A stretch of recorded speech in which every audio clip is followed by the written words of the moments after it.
Quisiera invitarlos a abrir sus Biblias en el libro de Génesis, capítulo 3, versículos 23 al 24. Vamos a recorrer el capítulo 3 de Génesis, algún texto profético y un texto del Nuevo Testamento, y entonces ustedes van a ir viendo la proyección sobre los textos, pero por supuesto pueden buscarlos en sus Biblias, en sus dispositivos móviles, donde quieran. Pero vamos a tener como base el texto de Génesis. Y lo sacó Jehová del huerto del Edén, para que labrase la tierra de que fue tomado. Echó pues fuera al hombre, y puso al oriente del huerto de Edén querubines, y una espada encendida que se revolvía por todos lados, para guardar el camino del árbol de la vida. Como ustedes se imaginarán, el Génesis no es un texto que surja de la crónica de alguien que está viendo cómo Dios crea el universo. ¿Se entiende? No es un cronista que está viendo que aparecen los cielos y la tierra y que va tomando nota. El Génesis surge probablemente de la fusión de muchas tradiciones que por siglos circularon de manera oral y que terminaron asociándose en un gran bloque narrativo recién por el siglo V antes de Cristo, en lo que sería la época de Esdras, el gran escriba de Israel. Digamos que el Génesis es revelación de Dios, captada y escrita por los sabios de Israel en la época del siglo V antes de Cristo aproximadamente, si bien contiene tradiciones mucho más antiguas. El Génesis surge, y aquí esto es lo que yo voy a decir mal y ustedes van a entender bien, ese es el pacto que tenemos hace un par de domingos, son cosas difíciles que yo siempre digo mal, pero ustedes tienen que entender bien. El Génesis surge como una forma de explicar el presente de los escritores. O sea, se habla del pasado, se narra el pasado, pero para analizar temas del presente de los escritores. Lo que se dice del ser humano en Génesis se dice con la intención de comunicar algo a los seres humanos contemporáneos al escritor. Como cuando uno, por ejemplo, hoy día dice, cuando yo era joven, los jovencitos daban el asiento en el metro cuando veían a un hombre mayor al lado. Uno está narrando el pasado, sí, pero lo está narrando como una crítica al presente, porque se dice entonces, los jovencitos de hoy no dan el asiento cuando ven a un hombre mayor parado al lado. Es un ejemplo, no es que esto pase, solo un ejemplo. Lo mismo pasa con el Génesis.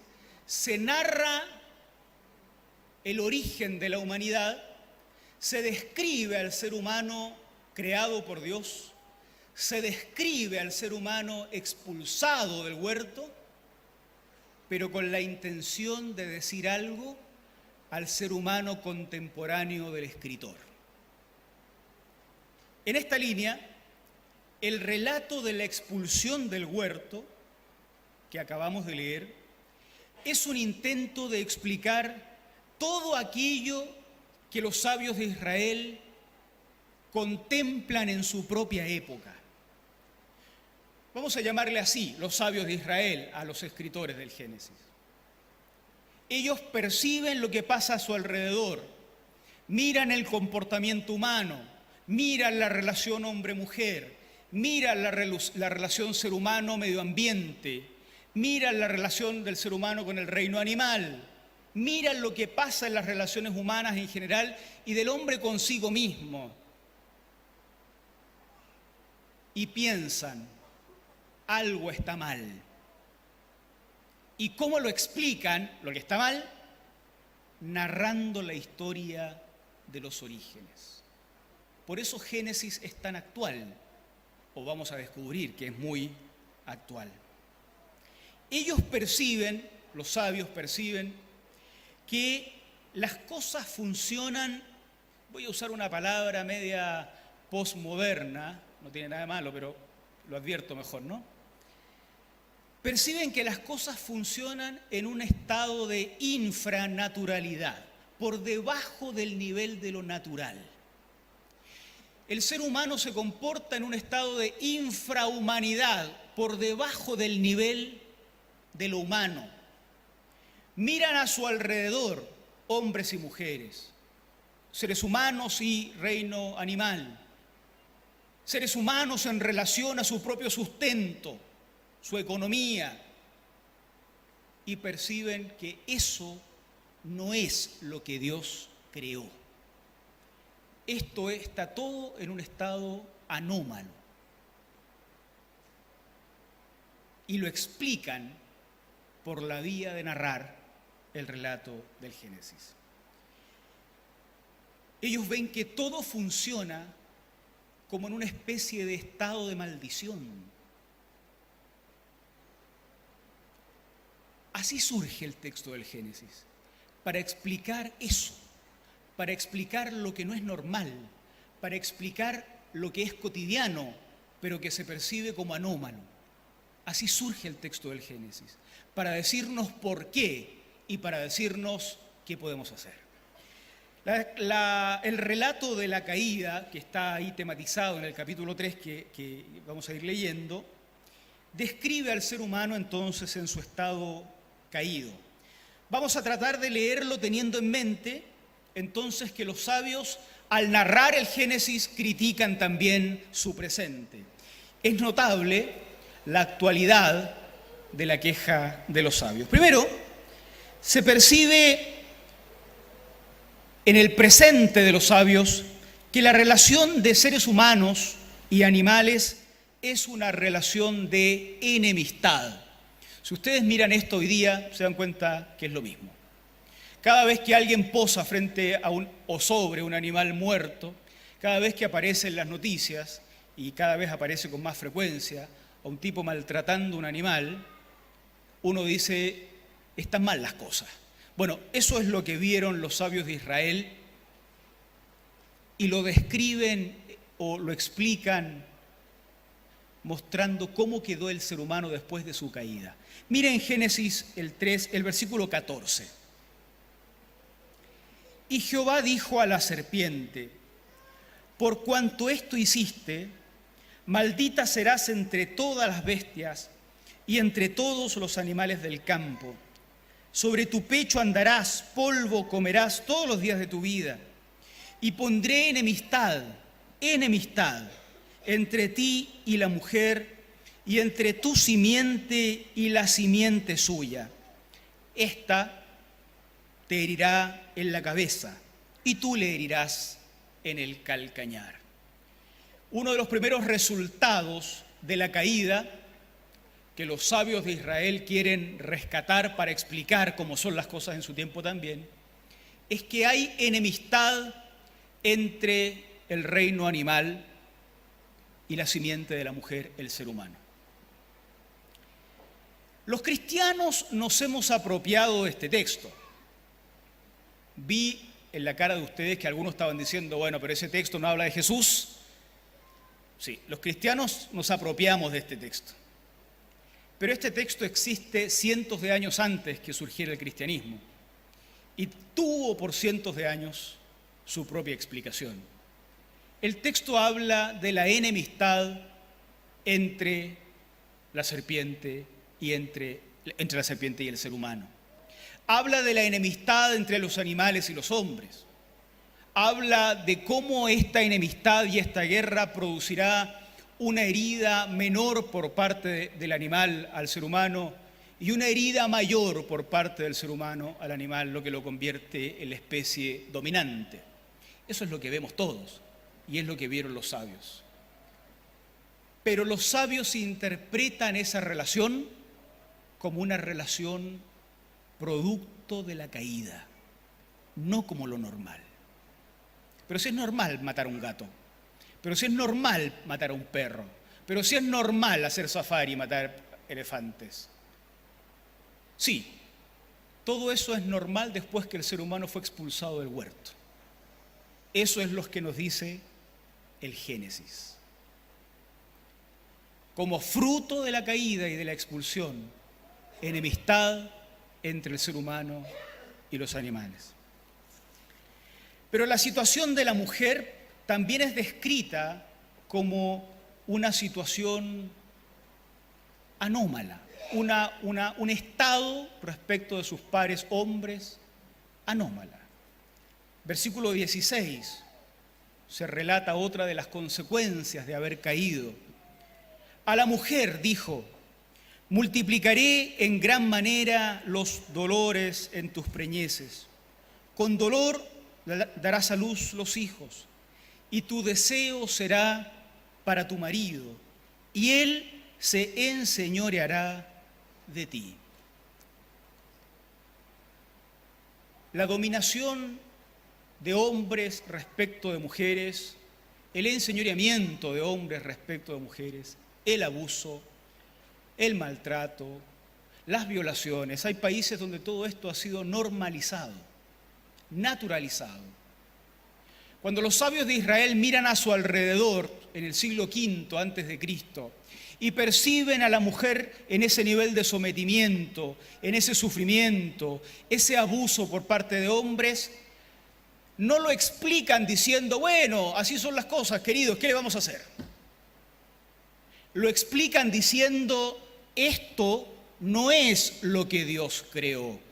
Esto es fruto de la maldición de la caída. Entonces, al recordar el relato del Génesis, se hace la crítica del presente, porque el presente se describe como el estado no natural, como el estado no primigenio, sino como el estado alterado por la caída.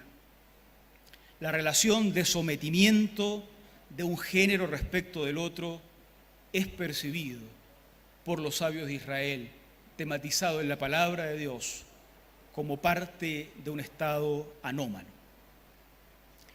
La situación del hombre, no en términos genéricos, sino en términos de género masculino, es descrito también como un estado no natural. Versículo 17.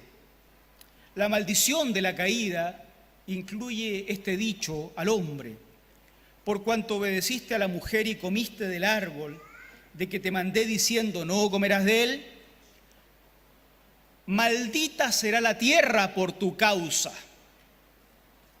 Hay una consecuencia en la tierra que él labra, donde él siembra para vivir. Con dolor comerás de ella todos los días de tu vida. Espinos y cardos te producirá, y comerás plantas del campo. Con el sudor de tu rostro comerás el pan hasta que vuelvas a la tierra. La relación del ser humano respecto de aquello donde trabaja, que se supone que le devuelve el sustento para vivir, se describe como una relación anómala. Lo que siembra no es lo que cosecha. Lo que produce no es lo que consume. No tiene la posibilidad de recibir de vuelta como retribución lo que invierte. Pero los sabios no explican esto como diciendo, ok, es el sistema que escogimos, señores, ya votamos por esto. El profeta explica esto diciendo, sí, esto existe y es consecuencia de la maldición bajo la cual vivimos. Digamos, es consecuencia de la caída, es parte de una humanidad fallida, de un estado anómalo. El relato de la expulsión del huerto muestra que la revelación de Dios, porque aquí no hay que olvidarse de que esto es la Biblia finalmente, muestra que la revelación de Dios, captada y puesta por escrita por los sabios de Israel, describen la situación del reino animal como una situación anómala. No es lo que Dios creó. Lo que vemos no es lo que Dios creó. Lo que vemos se denuncia como fallido. Y se denuncia como fallido narrando lo que sí Dios creó, que es otra cosa. También muestra que la situación de las mujeres, sobre quienes el hombre se enseñorea, también es una situación anómala. No es lo que Dios creó.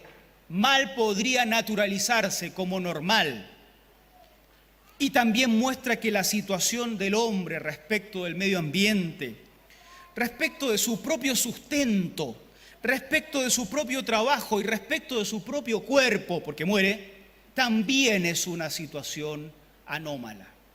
Cuando el sabio mira lo que ve, lo que está a su alrededor, a las mujeres, a los hombres, el trabajo, la tierra, no dice esto es lo normal, dice esto es lo anormal. Las cosas están así no porque son la voluntad de Dios, sino porque actuamos en una lógica de infranaturalidad y de infrahumanidad.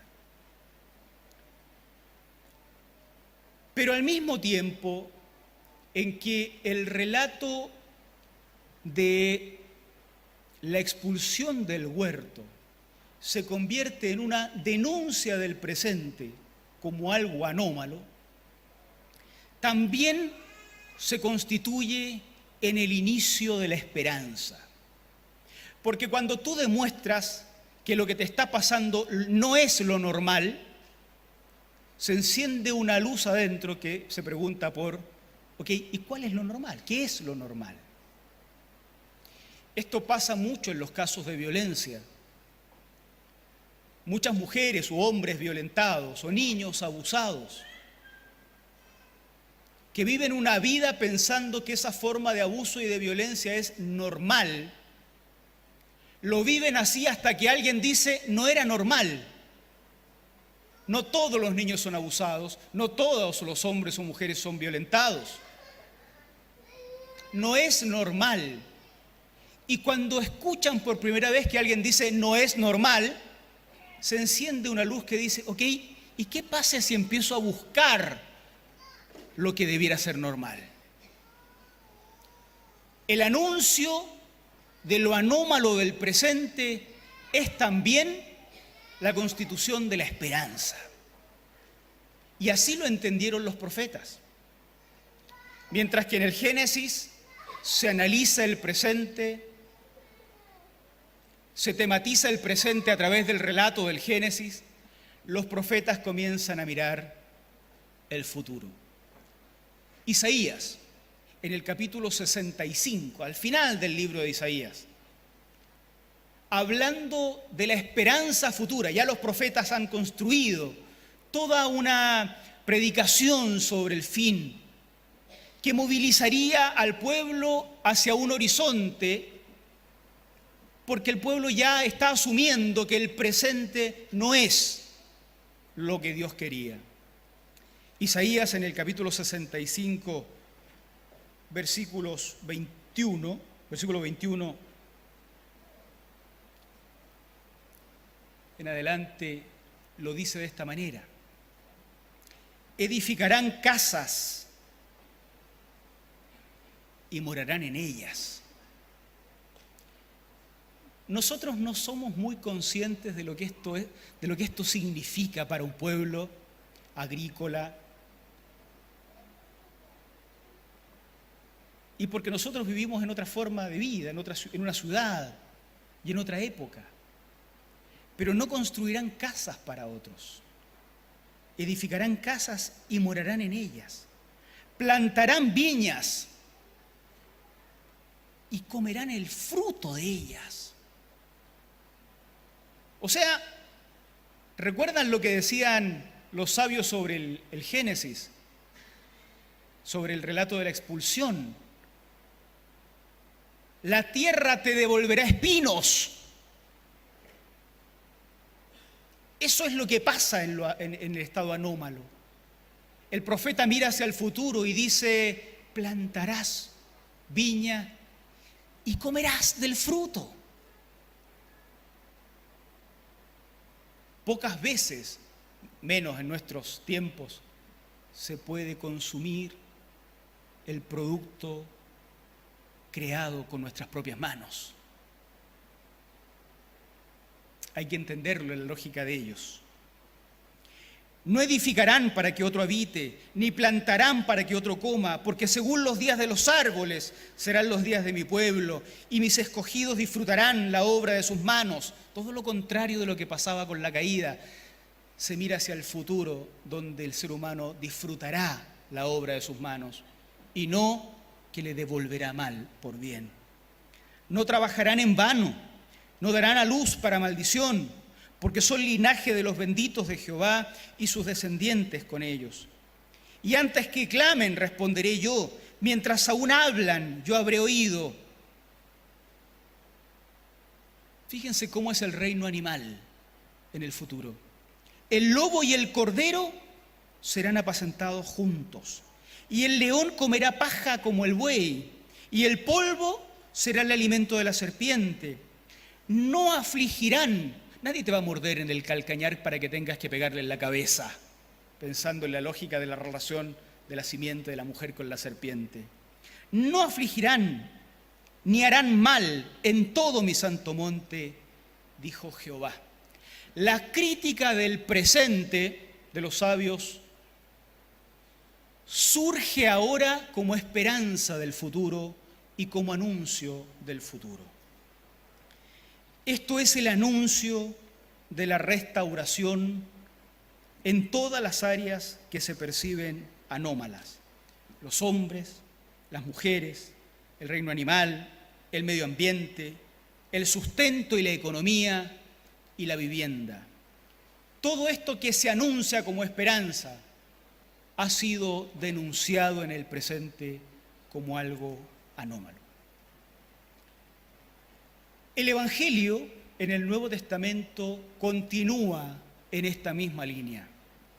El Evangelio se constituye en la anticipación de la esperanza futura. Si los profetas habían dicho que este Dios se haría presente en la vida de la humanidad maldita, voy a usar esta expresión del Génesis. Si los profetas anuncian hacia el futuro la presencia nueva, renovadora de Dios en medio de la sociedad maldita, lo que hace el Evangelio es anunciar el cumplimiento de esa presencia.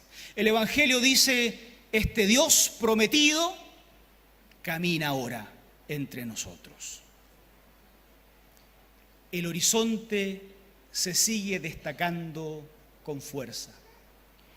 El libro de Apocalipsis está lleno de imágenes donde la nueva Jerusalén, ¿se acuerdan? La nueva ciudad, porque los tiempos han cambiado y ahora Israel conoce ciudades. Es una ciudad donde hay justicia, es una ciudad donde hay luz para todos, es una ciudad donde hay vida para todos, es una ciudad donde hay comida para todos. El horizonte sigue siendo el de la restauración de lo que hoy se ha perdido. Pero mientras ese horizonte se acerca, a los predicadores del Evangelio, a los seguidores de Cristo, se les manda tener un presente comprometido con ese Dios que camina con ellos. Pablo, escribiendo a los romanos, dice lo siguiente, en el capítulo 12 de Romanos, versículo 2. No os conforméis a este siglo, a este mundo. No se acomoden a este mundo, sino transformaos por medio de la renovación de vuestro entendimiento, para que comprueben cuál es la buena voluntad de Dios agradable y perfecta. No se acomoden. Este mundo, este siglo, es el que los sabios describieron por oposición a la creación, el que describieron como denuncia, el que se describe diciendo que está en estado anómalo, mujeres sobre las cuales los hombres se enseñorean, hombres cuyo trabajo no da lo suficiente para el sustento, muerte, clima, reino animal, todo en un estado anómalo. No se acomoden a este mundo, dice Pablo. Atrás tienes la creación de la cual el ser humano cae. Adelante tienes el horizonte que te propone la restauración de todas las cosas. En el presente, no te acomodes a este mundo. Fíjense que Pablo está escribiendo la carta a los romanos mientras él va a dejar una ofrenda a Jerusalén. En Jerusalén hay hambrunas en la época en que Pablo está escribiendo. Producto de diferentes situaciones sociopolíticas, hay hambre. Era común que los grupos del territorio de Israel, de la Judea romana del siglo I, quemaran todas sus cosechas para no seguir dando impuestos a Roma, por ejemplo. Pero esas quemas producían hambrunas brutales. No sabemos si eso es lo que pasó en la época de Pablo, pero Pablo va camino a Jerusalén a dejar una ofrenda que han reunido en Asia Menor todas las iglesias para que no se mueran de hambre los hermanos. Y en el camino le escribe a Roma. Los hermanos de Roma no se están muriendo de hambre, están muy lejos de morirse de hambre. Viven en una ciudad, tienen derechos y privilegios que los de Israel no tienen. A ellos les dice Pablo: no se acomoden a este mundo, aunque les convenga por ahora, no se acomoden. Transformen el entendimiento para discernir cuál es la voluntad de Dios en un mundo anómalo. El relato de la expulsión del huerto, hermanos y hermanas, es un relato que describe la situación del ser humano en el ínterim entre la creación y la restauración de todas las cosas. En este interludio, el mundo es descrito como estando en una situación anómala. Por eso Pablo retoma la idea para decir que no hay que ajustarse a este mundo. No hay que ajustarse a este mundo cuando estás en las hambrunas de Jerusalén, pero tampoco hay que acomodarse a este mundo cuando estás en la abundancia de Roma. No hay que acomodarse a este mundo porque este mundo funciona en todas sus dimensiones, en las relaciones de género, en las relaciones laborales, en las relaciones económicas, en la relación con el medio ambiente, en un estado caído. En un estado caído. Las cosas que hoy vemos no son las cosas que Dios creó, o no son como Dios las creó.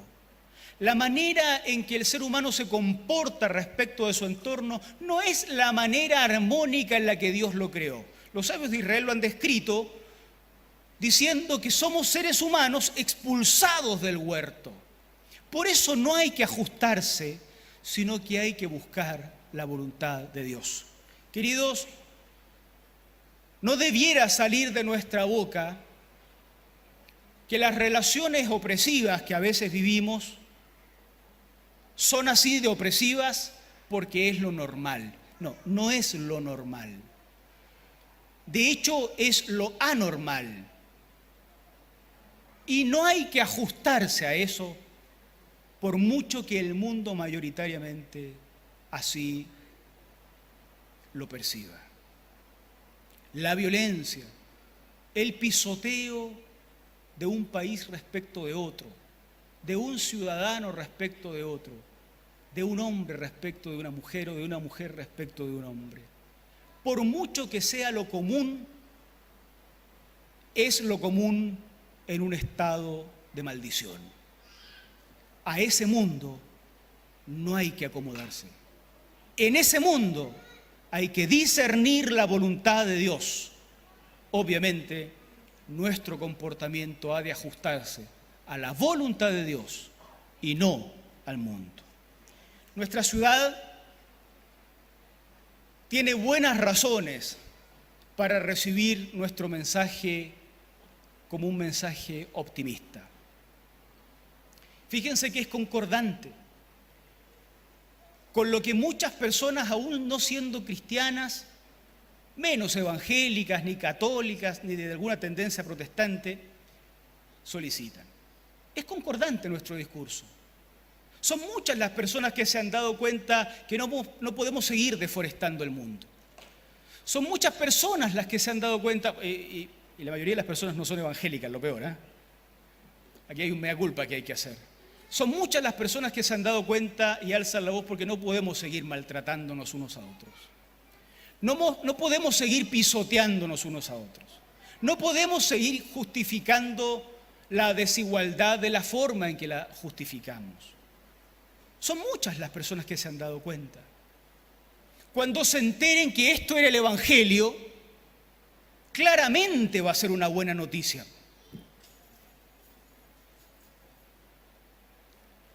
Pero no se han enterado por alguna razón, no vamos a darla acá. El Evangelio de Jesucristo es el anuncio de la restauración de todas las cosas. Es la denuncia del estado anómalo del presente.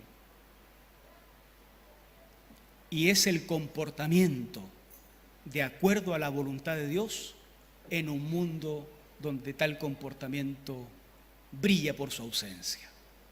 Hay buenas razones para levantar la cabeza, hinchar el pecho y decir: tengo una buena noticia que darles, santiaguinos, chilenos, latinoamericanos. Hay una buena noticia, bueno, europeos y norteamericanos también, ¿ya? Los de Oceanía igual, etc. Es la buena noticia de que vamos a procurar hacer la voluntad de Dios, no ajustándonos a lo que este mundo considera lo natural. Así es que en la vida familiar podemos partir reflexionando si acaso nuestras relaciones se han ajustado a la voluntad de Dios o a lo normal que el mundo bajo maldición nos propone como normal. Dios tiene que cambiarnos a todos, porque nacimos aquí y todos, unos más y otros menos, hemos tendido a naturalizar lo que corresponde a un mundo bajo maldición en lugar de ajustarnos a la voluntad de Dios. Que Dios nos perdone, pero que Dios nos dé fuerza para cambiar.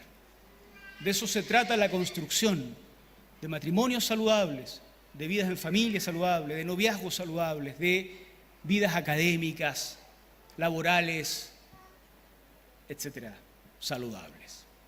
Que Dios nos bendiga, queridos, y nos dé su gracia para servir en nuestros tiempos. Amén. Oremos al Señor y después quiero dejar acá al pastor Rudy, que nos va a invitar a orar de forma especial por algo que tiene mucho que ver con lo que hemos venido diciendo. Señor, gracias por este momento de reflexión, por darnos un espacio para, igual que los sabios de Israel, leer nuestro presente y proyectarnos hacia el futuro. Nuestra conducta muchas veces ha correspondido al de un estado caído. Y hemos estado lejos, Señor, de buscar tu voluntad, porque ha sido más fácil acomodarnos al mundo. Ten misericordia de nosotros, perdónanos Lávanos con la sangre de Jesús y ayúdanos a transformar el entendimiento para encontrar tu voluntad en medio de un discurso que normaliza lo injusto, lo violento, lo destructivo. Ayúdanos a ser luz en estos tiempos. En el nombre de Cristo Jesús. Amén. Amén. Amén. Pastor.